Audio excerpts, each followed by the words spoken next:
श्री जगन्नाथ भाई मैंने सर्वप्रथम गुरुदेव गणपति और जगदम्बा को प्रणाम करी आज आम आमर मुहूर्त सेशन को आगू बढ़ेगा। मुहूर्त सेशन आज आम पढ़ा गृहारंभ उपयुक्त मुहूर्त। उपयुक्त मुहूर्त कहले कौन गोटे बेस्ट टाइम टू स्टार्ट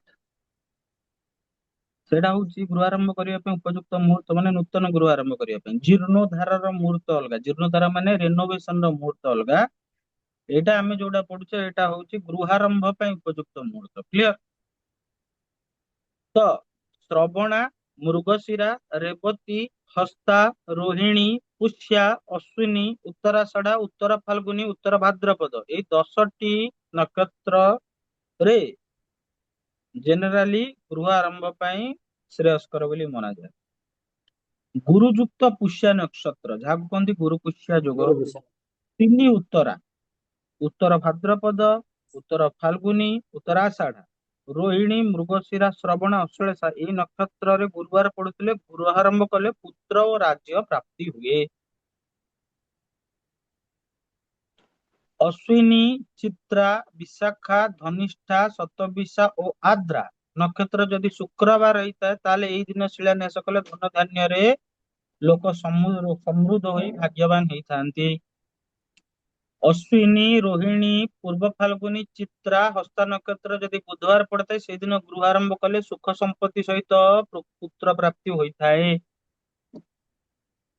जदि गुरु शुक्र रवि तथा चंद्र निजर उच्च स्थिति रही बलवान होइथांती ताले से क्षेत्र रे जदि गृहारंभ करा जाए ताले फलदायक होता है।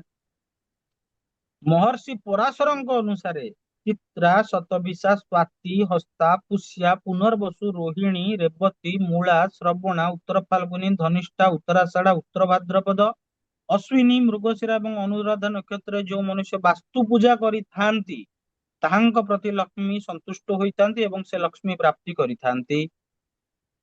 सोमवार बुधवार गुरुवार शुक्रवार एवं शनिवार उपयुक्त मुहूर्त 12 हिसाब रे अटे। तिथि हिसाब से तृतीया पंचमी एकादशी और त्रयोदशी मुहूर्त सर्वोपरि श्रेष्ठ होता है। गृहारंभटा सब सकाल बेला प्रातः काल करने नितांत आवश्यक। जदि गृहारंभ मध्याह्न करा जाए ताले कर्ता कष्ट एवं संध्या समय गृहारंभ कले कुटुंब रे कलह होता है तेणु एप्रति दृष्टि रखा दरकार। आज सेसन आम कौन जानले गृहारंभ उपयुक्त मुहूर्त आज सेसन जय श्री जगन्नाथ।